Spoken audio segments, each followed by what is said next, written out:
Now we will be looking at the process for logging in as an applicant and applying to the call that was set up by the super user, and then completing the application and submitting to DAFM. Let's log in as my test applicant. Now, as an applicant for our testing, we would be using the link for home under construction, and this will display similar links as the previous home button, where you have links to the profile, user profile, and the organization profiles, and then an additional icon for open funding opportunities. This is where the applicant can access the open funding opportunities and apply for different programs. At the bottom, we have the grant applications, which will list out all the applications that my user is a part of. So right now, I will open the link for funding opportunities. Now, this link contains a list of all the open funding opportunities, whether it is an open call, which is visible to everyone, and it also includes the calls that I am added as an invite-only contact. So this is the first call that we just set up. As a super user, I can view the guidelines that are attached to this call, look at the types, descriptions, deadlines, and then hit the apply button. Once I hit the apply button, I am taken to a data protection screen or notice. I can accept and begin my application. Once I begin my application, I'm taken to the application screen. If I just save draft, my auto number is generated and my application gets a unique identifier along with the prefix that is set at the call level. The first section or the first tab consists of fields that are coming from the user's profile. So any changes to these fields would need to happen at the profile level because these fields are simply being read off the profile. No changes can be made at the application level here. Moving on, we have a section which is added to invite different PIs from different RPOs to this application as co-PIs, which would participate in collaborating with the application. Next is a section for adding the VP, TTO, and finance officer for the lead institution's PI. And the tabs that you see following are similar to the ones that already existed with the updates for certain fields. So let's go ahead and fill out the sections one by one. So the very first step would be to invite the RPOs or PIs from the different RPOs. Once I click invite user, I will enter my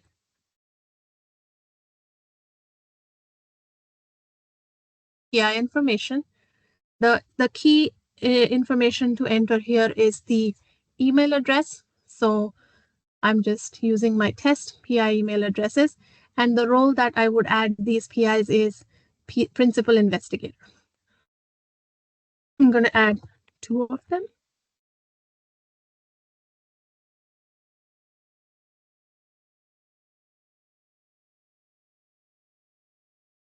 All right. Once I've added my PIs, I can hit the invite button to send out invitations.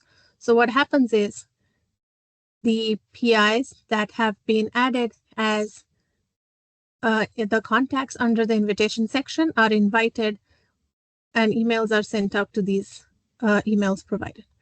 So, oops, I need to fill out the last name.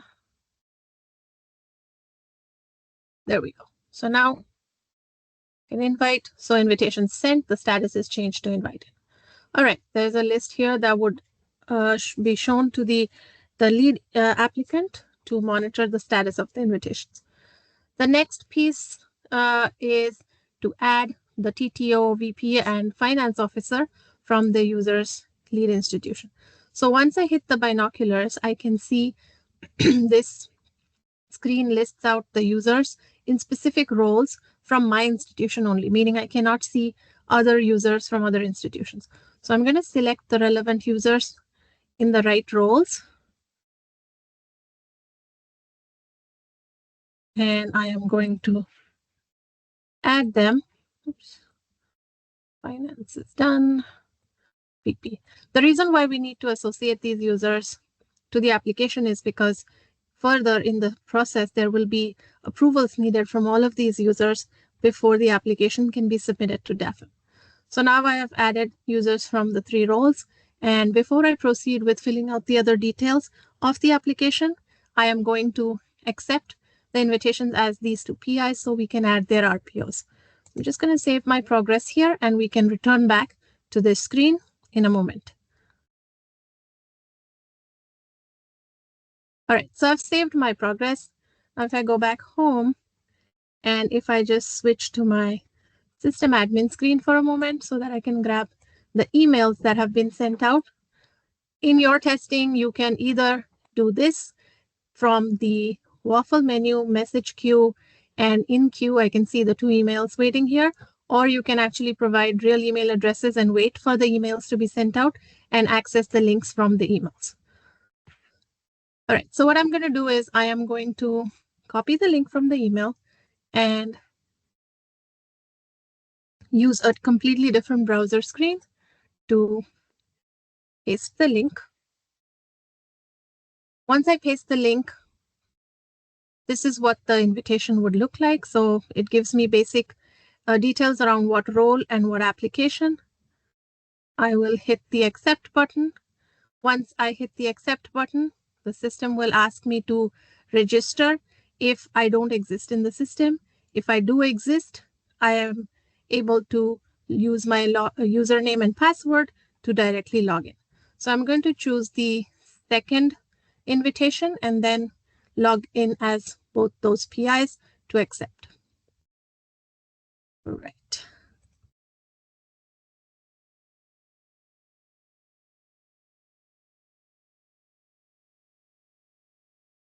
All right. Give me one moment.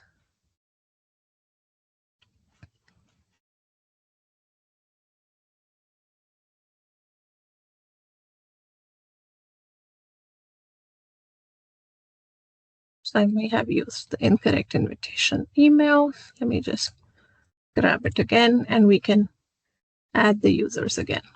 Apologies. Because if I don't use the right emails, I'm not going to be able to see the right content. So let's do this again. So I am going to invite.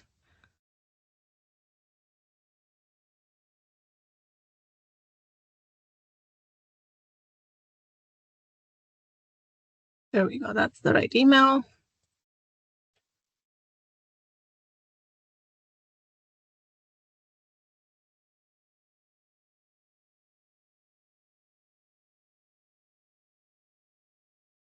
All right. This will be the right one. Okay, let's save draft here. And then we can switch to our admin screen to grab the emails. Back in the message queue, refreshing the message queue. We have the right emails now, so I'm going to open up and grab my email. Again, as I mentioned, you can wait to actually see the email come through if you don't want to log in as the admin and grab the email. So again, I can accept my invitation. And now it tells me that I have accepted the invitation. And basically, it will ask me to log in again. So now what I'm going to do is log out as this PI. And let's log in as the number 2. Okay.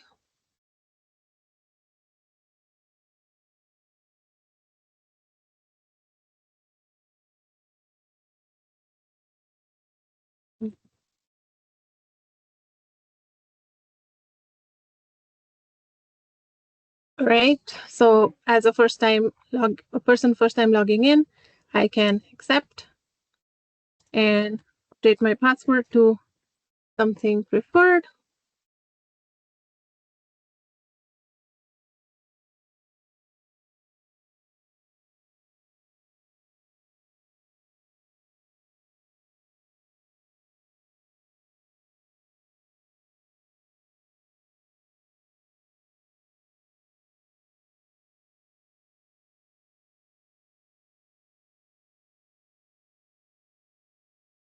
Right.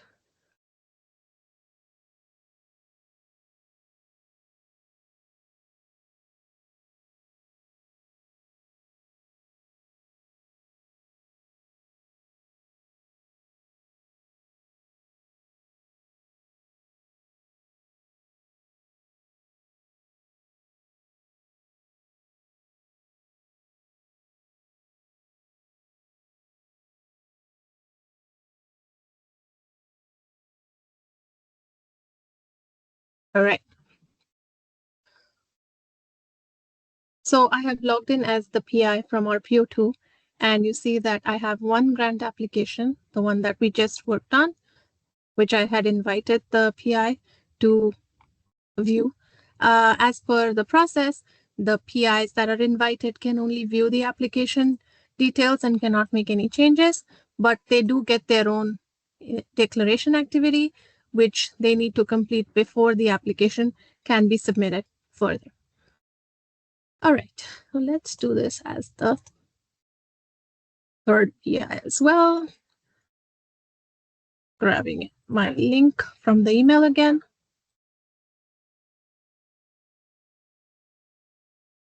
For PI3.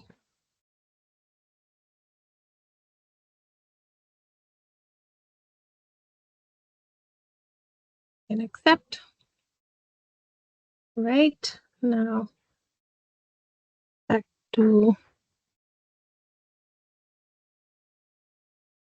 3.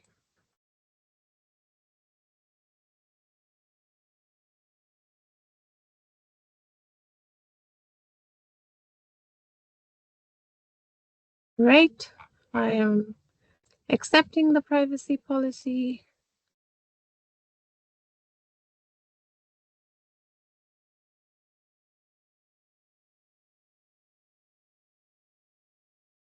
All right, so now we have our 3 PIs from 3 different organizations that are working on the same application. All right, so now let's go back as our lead PI from our PO1 and access the same application. 329 is our application. Once I go into the application as the lead PI, I can then move on to adding the other fields in the different tabs. So I'm going to update all of the fields one by one. The themes are directly dependent on the values selected on the call. So the additional topics are also coming from the call. Funding instrument, requested amount.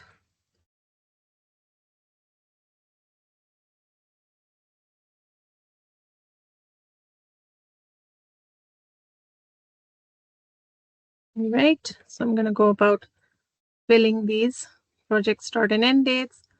Let's say I want the project to start 1st July and end 1st March. No.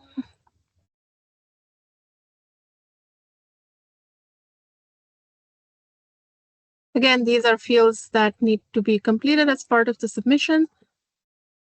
So I'm going to go ahead and finish off these fields.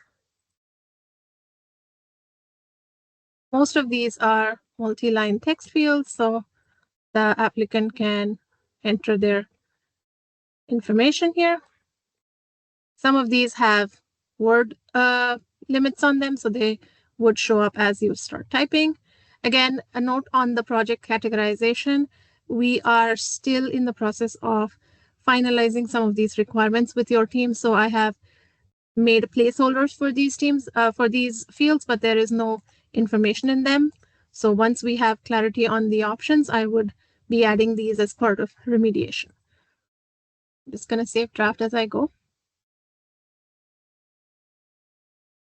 The next tab is the planning. So using this plus button, I can basically add details on each planning task. So I will go ahead and fill out the fields. There are a few tabular fields here which ask for information in a specific way. So researchers is one of those. Then I have a description for each task. I'm going to fill this out.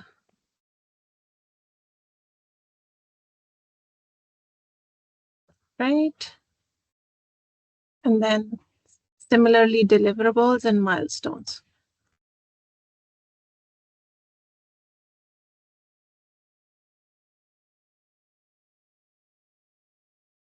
Save. Each of these fields is a dynamic field, meaning you can use the plus button to add more rows as needed.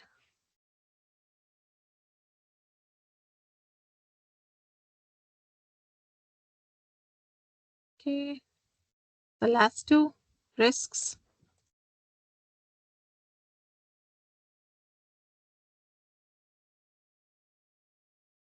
And then costs.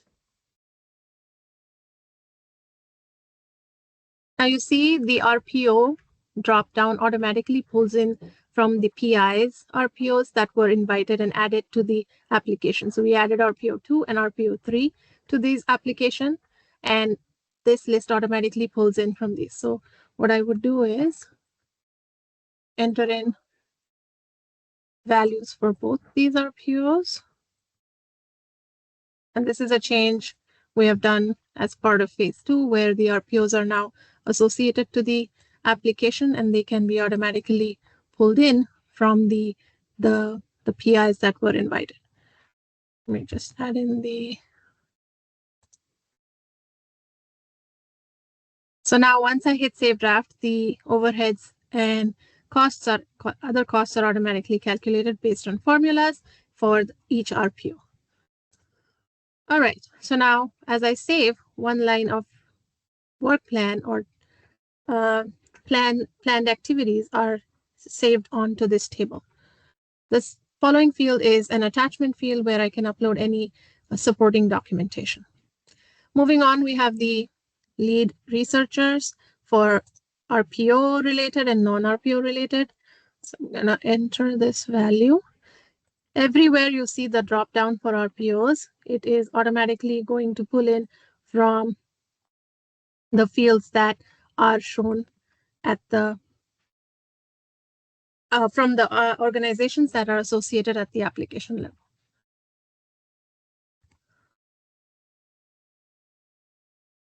Okay. So I have saved one line of information, so it shows up here. Same with non-RPO related participants. I'm just gonna skip that one for now. The next table is industry collaborating partners. Again, I'm going to add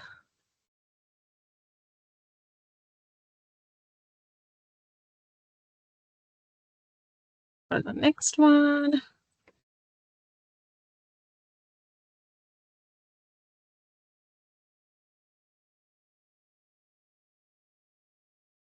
The next tab is staffing. So total requested funding per.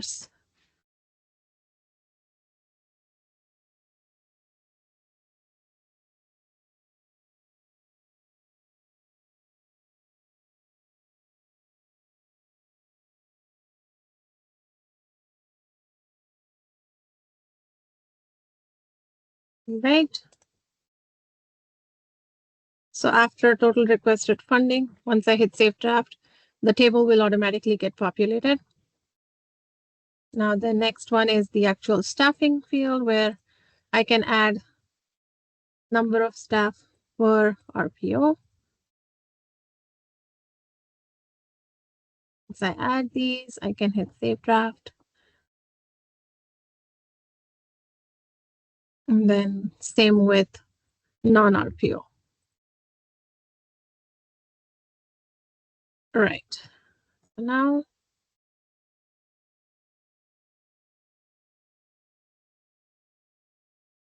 just going to hit save draft so that my tables populate. Moving on, research facilities is another tabular field. Hit save draft.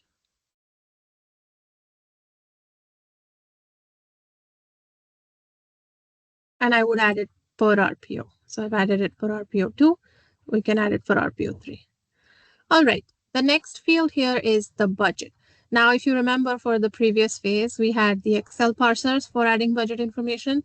As part of phase 2, we have hidden the Excel parsers, and this is the custom interface that we have built out to add in the budgets. Again, this will be dynamic based on the number of RPOs that are added to the application. In our case, we have 2. So we have 2 tabs, one per RPO.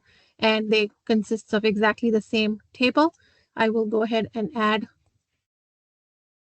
the RPO numbers here.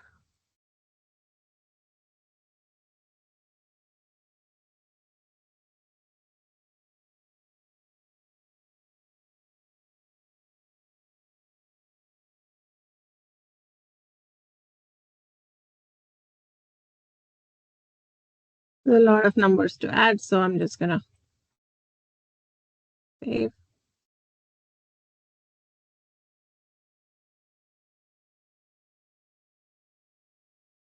So now I've saved the values for one RPO. The next one, again, I can add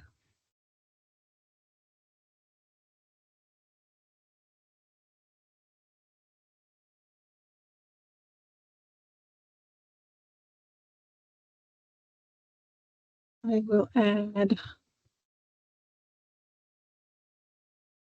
All right. As part of your testing, please make sure you fill out all the cells and check if the totals are correct. So once this information is saved, if I navigate to the tabs for the summaries, you can see that the category summary is automatically pulled in from the RPOs. So all of these are automatically populated. Same with the RPO summary. Now the RPO summary is per RPO, so per RPO per year. And this is the totals. So this is the custom interface. If there are any instructions needed, please let us know. We can add those in. And once I hit Save Draft, my table at the bottom should populate with the details that I just entered. There we go. All right, moving on. Grant aided costs. These are exactly similar to the previous phase, so I'm just gonna fill that in.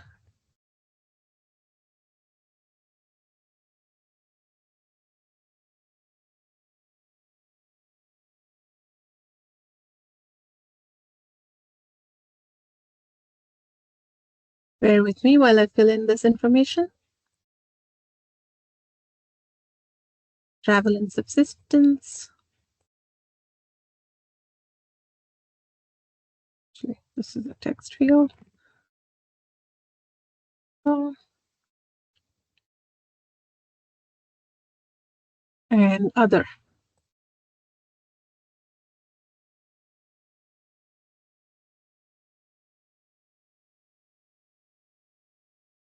All right, once I hit Save Draft, all of the displays should be populated. There we go, with a nice total. And now moving on to equipment. Equipment is again divided into purchased and leased.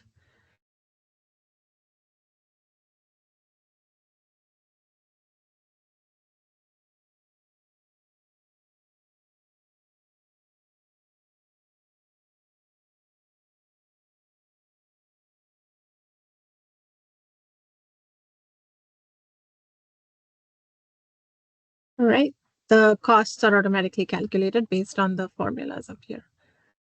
All right, and there's a display that automatically shows up.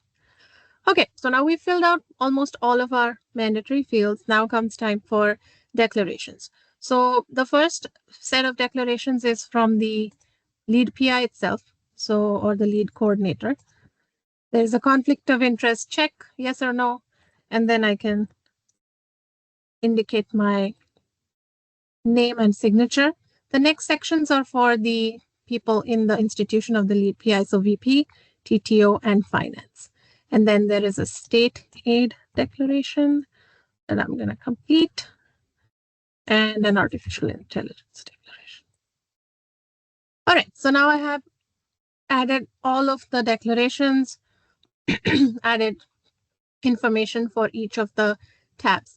Now what I would be doing is, if you see on the left here, there are two investigator declaration activities generated for each of the PIs from the RPOs added. So now I will log in as these PIs and submit their declarations. Because if I try to submit to the VP, the validation allows or does not allow me to move to the next.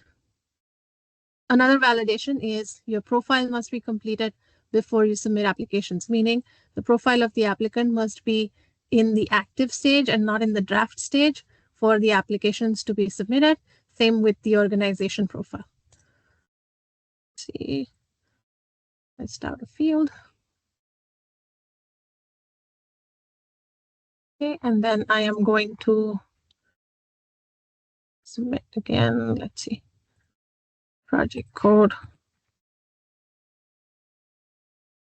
The profile, at least one entry is needed in the equipment table. Just save draft. All right, so what I'm going to do is I am going to go to the home screen and complete my profiles. So as you see, my profile is in draft. I'm going to submit my profile to activate it or submit it. Same with my organization profile. So if I go to the organization, this is in draft. Only the DAFM staff can activate this profile. So I'm just going to log out and move over to my admin screen to basically activate the profile.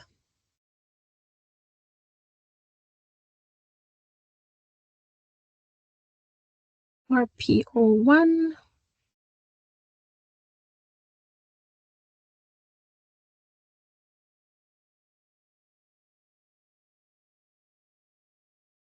Okay, so now the profile for the organization is also active and not draft.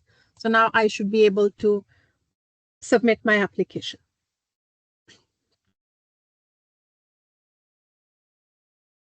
It's my RPO1. Now that all the profiles have been completed, all of the mandatory fields are complete, I will then submit my application to the VP. All right, so let's just give this a shot again. Okay, so now submit to VP. Are you sure? Yes. So what happens is the status changes from draft to VP approval. So now if I go back to my home screen, if I look at my application again, my application is in lead institution VP approval. So now it is time to log in as the VP. And let me actually pick up the email address from my users here. So I'm going to log in as my VP. Go.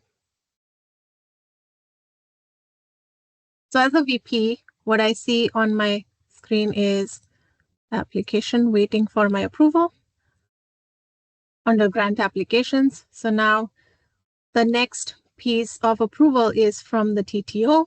So I can review all of the information in all of these tabs and then provide my approval. So submit to TTO. Before that, I need to complete the declarations for VP and submit. Right. The next step is the TTO approval. So now I'm going to do the same. I'm going to log in as the TTO from the lead institution.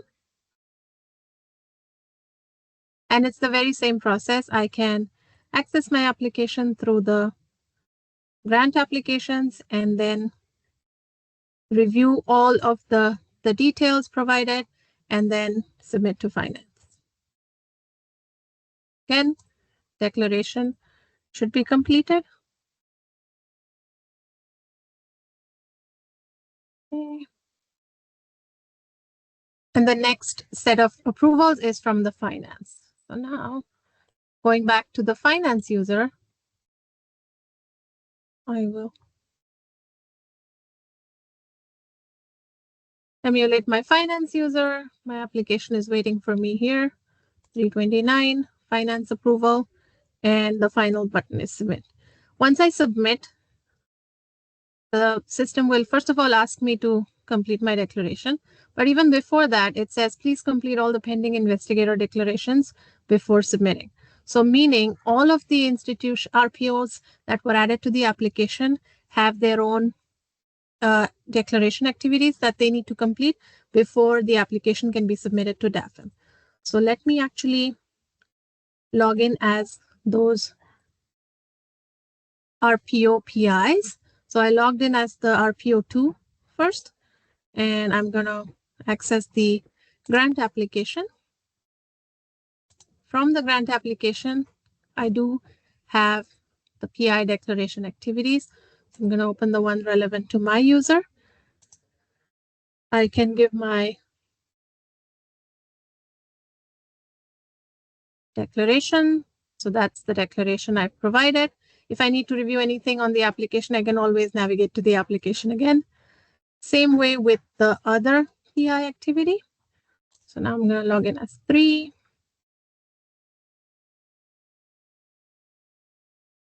Under construction.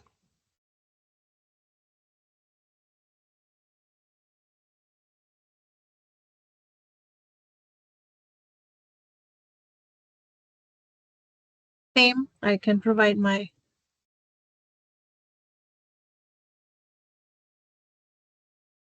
All right, so now I have submitted all of my declarations.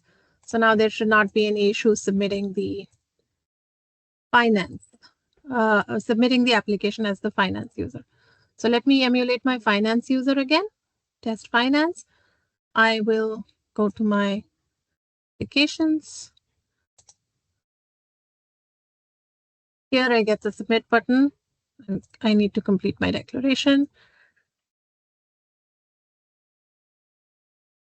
All right, so this will basically submit the application to DAFM. There will be emails going out to the lead PI telling them that their application has been sent for review and approval by DAFM staff. So if I go back to my application list, I will see that the final status of the application is submitted, and I can no longer change or edit any information here.